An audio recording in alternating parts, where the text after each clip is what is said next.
Halo teman-teman, ketemu lagi dengan saya di Flash Classroom.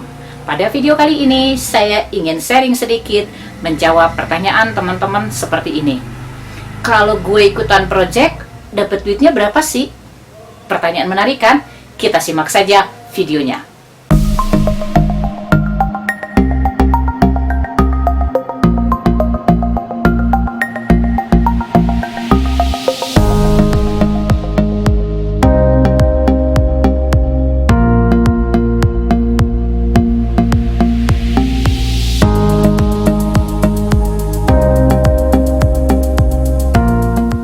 Jadi begini teman-teman, biasanya ya, ketika meeting pertama atau yang kita sebut sebagai kick-off meeting, itu ditayangkanlah seluruh rencana project, termasuk anggaran biaya project atau RAB ya, rencana anggaran biaya.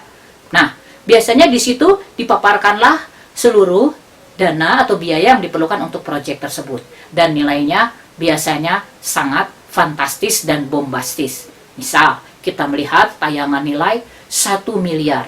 Wow, gede banget ya. Duit loh 1 miliar tuh ya. Terus, pas kita lihat-lihat lagi, lah, kok gue cuma dibayar 5 juta ya sebulan? Terus itu duit 1 miliar dipakai apa?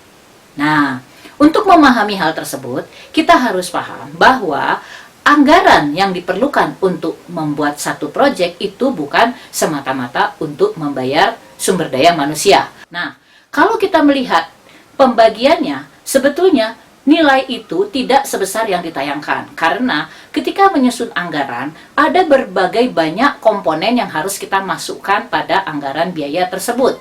Nah, komponen ini sudah ditetapkan oleh pemilik pekerjaan, dan item-itemnya juga sudah ditentukan beserta batasan-batasannya. Jadi, kita seringkali tidak bisa memasukkan komponen biaya yang tidak ada di situ, tetapi tetap kita perlukan.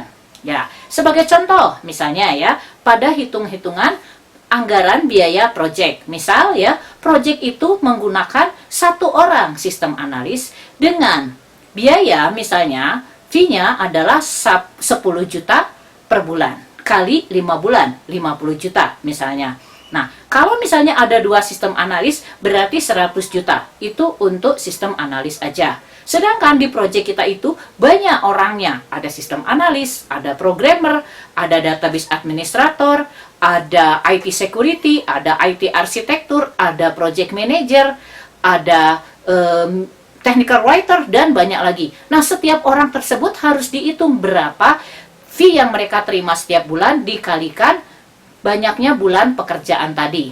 Istilahnya man-man, seperti itu ya. Nah, jadi kalau kita melihat nilai proyek yang gede, itu bukan berarti buat kita sendiri. Kita harus berbagi ke sekian banyak orang. Plus lagi biaya-biaya yang di luar manpower tadi. Misalnya, ada biaya rapat, ada biaya dokumentasi, ada biaya transportasi, ada biaya pembelian alat-alat, dan lain-lain.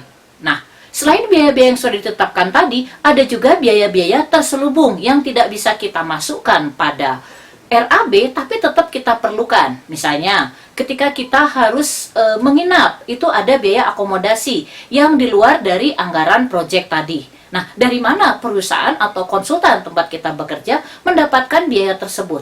Belum lagi biaya-biaya awal untuk inisiasi proyek. Misalnya, kadang-kadang sebelum diinisiasi, proyek itu perlu misalnya penyiapan dokumen, kunjungan, kemudian audit, dan lain-lain. Nah, semuanya itu perlu biaya.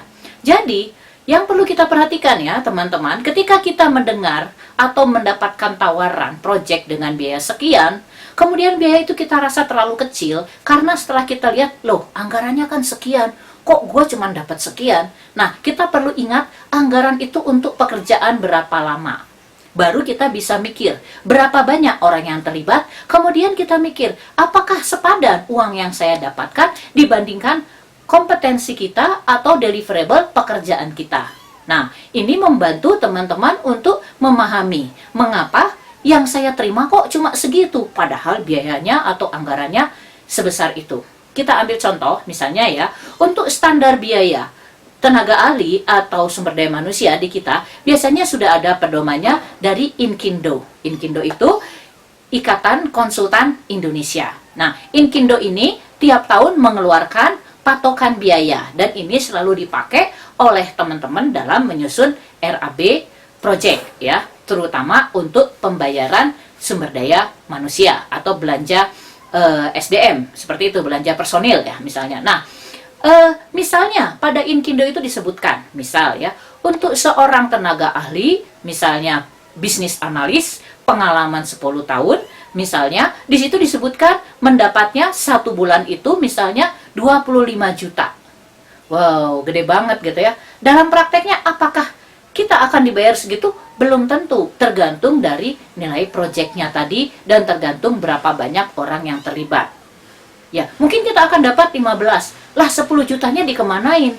Jangan lupa, perusahaan atau konsultan tempat kita bergabung juga harus banyak membayar orang. Ada sopir, ada administrasi, ada pajak, ada untuk warawirinya dan sebagainya. Nah, semuanya itu tidak bisa dimasukkan ke dalam RAB ketika diajukan kepada pemilik pekerjaan. Jangan lupa juga, mereka masa nggak dapat untung, iya nggak? Misalnya, kerjain proyek 1 miliar. Apakah duit 1 miliar itu harus habis dibagikan semua ke para personil yang terlibat untuk beli alat? Nah, terus dapat apa dong perusahaannya? Kalau nggak dapat untung, ya gimana mau berkembang? Nah, begitu kan ilustrasinya. Jadi, dengan demikian, kita paham dan tidak kaget ketika melihat biaya yang sedemikian besar, padahal yang kita dapatkan hanya porsi yang kecil. Ilustrasi nih, misalnya ya.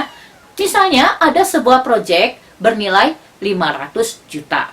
Terus, saya cuma dibayar 5 juta kali 5 bulan, misalnya ya. Kalau kita hitung 500 juta tadi, dibagi 5 bulan, berarti sebulannya 100 juta, iya kan? Nah, kalau ngelihat 500 jutanya, gede. Tapi kalau lihat 100 jutanya, besarkah nilai 100 juta itu? Ya, kita bagi saja dengan berapa banyak orang yang terlibat, dengan biaya transportasi, biaya meeting, dan lain-lain. Ya, mungkin jatuhnya nggak gede-gede amat, gitu kan? Nah, belum lagi resiko biaya ini, ketika proyek itu dimulai, itu tidak mungkin langsung 500 juta itu dikasihkan plek ke kita. Enggak. Tapi dia dirilis bertahap. Misalnya, pertama dirilis 10 atau 20% dulu, misalnya ya. Nah, kemudian setelah berjalan proyek, di tengah-tengah dirilis lagi, misalnya 30%. Masih sisa 50%. Nah, yang ribet 50% ini. Kadang-kadang 50% ini ditahan oleh pemilik pekerjaan sampai proyek kita menghasilkan produk yang sesuai dengan keinginan mereka. Nah, kadang-kadang walaupun waktu proyek sudah habis, tapi produknya belum sesuai, mau nggak mau kita harus nego supaya produk kita ini diterima. Negonya itu ada 2 cara ya. Pertama, misalnya speknya, misalnya kita bisanya 10, mereka mintanya 15, kita nego 12,5. Berarti kita ada effort tambahan 2,5, begitu kan ya? Atau kita tetap 10 tapi mereka bilang, ya kalau gitu duitnya gua kurangin. Nah, kan bingung ya. Nah, yang ngenesnya ya, kadang-kadang kita sudah capek bikin segala macam, tapi ternyata hasilnya tidak sesuai ekspektasi. Nah, artinya yang 50% tadi bisa lama banget dibayarnya. Kebayangkan, konsultan atau perusahaan tempat kita bekerja tetap harus membayar SDM yang mereka miliki sampai mereka mendapatkan uang tersebut. Jadi, dari sini kita bisa simpulkan, tolong deh teman-teman yang baru ikutan proyek, jangan gampang kaget melihat biaya yang sedemikian besar, sementara kita dibayarnya tidak sebesar itu. Mudah-mudahan setelah menyaksikan video ini, teman-teman jadi mendapatkan wawasan tambahan. Terima kasih sudah menyaksikan video ini. Sampai ketemu pada video selanjutnya.